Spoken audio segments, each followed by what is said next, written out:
Okay, side-by-side refrigerator.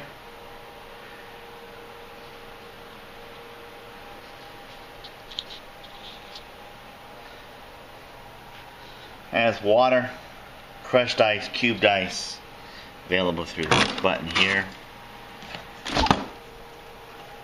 Ice is stored up on the top. Comes through the hole there. Okay.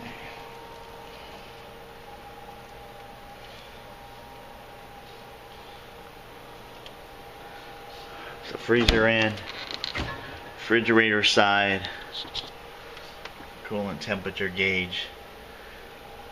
There's the manufacturer. And filter change for the water right there, because it has the ice maker. Flip that little switch, filter comes out.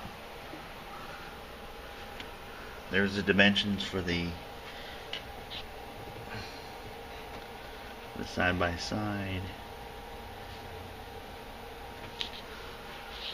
Okay. Comes out, door connectors, adjustable.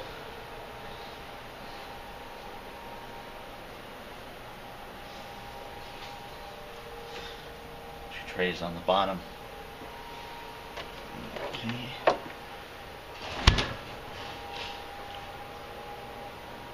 And that's what the side by side looks like. Install.